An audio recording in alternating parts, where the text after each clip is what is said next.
everyone. Jennifer Johnson here with Dr. Marjorie Arca, Surgeon-in-Chief at Golisano Children's Hospital. Excuse me. I'm flubbing because I'm thinking when you guys are going to see this. Here we are, August 2020, and what a year it's been. I have to say congratulations to you, Dr. Arca. You've been with us for just about a year now, and what a year it's been. Who would have thought that you would be seeing us through a pandemic? Wow. Right, exactly. There's really no good time for a pandemic, I should say. It doesn't matter whether it's the beginning of your tenure or the middle or the end. It just poses a lot of challenges. And I'm sure our families, our providers, our physicians, we're in it together, and we're all trying to wing it to do the best thing for our community and for our families in particular. So, well, one of the reasons I wanted to have you on was just to remind everyone that, for a while, for a few months, a few weeks there, things were, really stopped. But you guys are back up, running. Surgeries are happening. It's a busy place there in the ORs. Also, by the way, celebrating 3 years since those have been opened.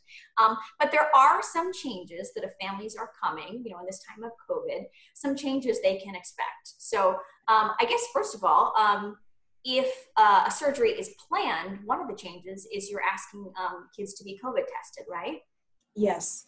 So I want to just be very mindful of the changes that we have put together as an institution, as the University of Rochester, both in Strong Memorial, which is adult hospital, and the Golisano Children's Hospital. Everything that we've put together as we started to ramp up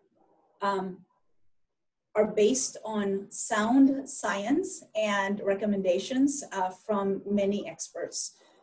Foremost is keeping our community safe, keeping our children safe, our families safe, and also our staff safe, because if our staff are ill, then we would not be able to provide the care that everybody needs. So as you mentioned, back in March, there was a real sudden stop to elective and even semi-elective, semi-urgent surgeries because we needed to know where we are. We needed to figure out where our resources had been. And then once we got to a point where a community had less COVID, we decided to slowly ramp up.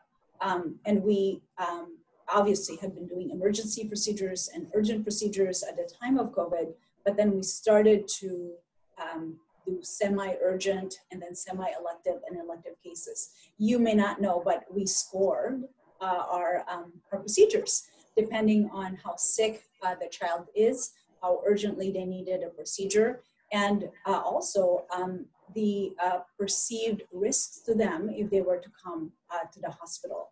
So a lot of changes have come through, again, with these principles of safety in mind. And so first, you talked about COVID testing. Why are we doing it? Well, one of the simple answers is that the state of New York tells us we should. Mm-hmm. And the second answer is also we need to make sure that things are safe. So COVID was called the novel coronavirus because no one really knows how it behaves. So our parents would know, for instance, that if somebody had a cough or a cold and they had a hernia to be fixed, we probably would say, let's wait until the child is better so that they can tolerate anesthesia better and recover uneventfully from the surgery. We did not even know what COVID was going to do to a child, right? So having that COVID testing allowed us some discretion as to whether or not we can wait on the procedure. Again, it's not just the procedure, but what is the risk to the child? What is the risk of waiting? What is the risk of going forward? Mm-hmm. So for elective operations, we ask for a COVID test be done within 3 days of the surgery. We check that the day before, because if it's positive, then we will wait until another COVID test comes back negative. Some cases, a case comes in an emergency, and sometimes you can't wait, right? Absolutely. So I should let you know that every single child, every single patient that comes through GCH does get a COVID test. now, there's a lot of demands for our institution to create COVID testing. So our laboratory not only tests for our preoperative cases, but also our patients who are admitted, as well as other clinics that are out there whose doctors send the specimens to us. So we don't have a rapid turnaround. The test itself takes about 8 hours. And when we have a child, for instance, who would come with an emergency that needs to happen, a trauma, for instance, or an organ that is, in jeopardy, we need to go right away. And waiting 8 hours just would not be beneficial and really harmful to that child. And so we do go to the operating room with the status of COVID unknown. We have ways to keep our staff protected using certain types of masks, waiting a certain amount of time to get the aerosolization counts down. And in so doing, we can provide appropriate and timely care for that child, but still keeping everybody safe. And so hearing that as a parent, it paints that picture of maybe why, if for a planned operation, kids are coming in, right now can only have one parent with them. And hearing this bigger picture, I can understand a little bit more that goes into that thinking, because you want to keep everyone safe.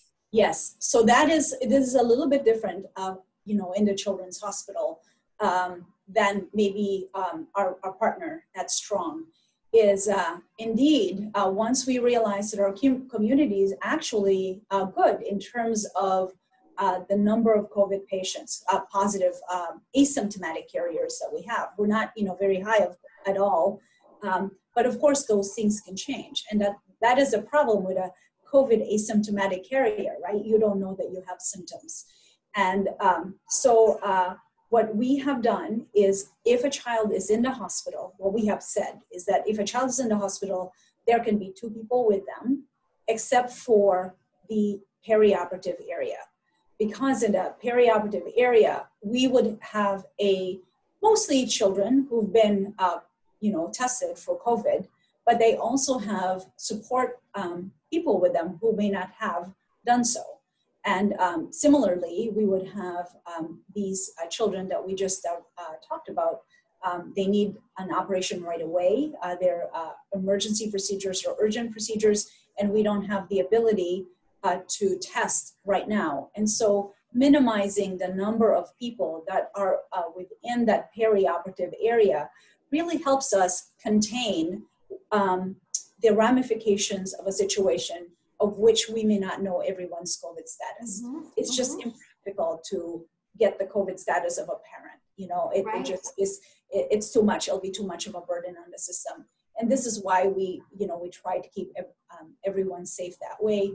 We've done several things within our perioperative areas, our waiting rooms, our rooms within our pre-procedure and post anesthesia care units, where we do quite a bit of social distancing.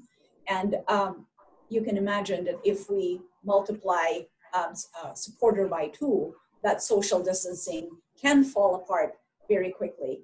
And we, again, we want our community, our children, definitely our families, of course, and our staff to be safe, so that we can continue to deliver the care that the children need.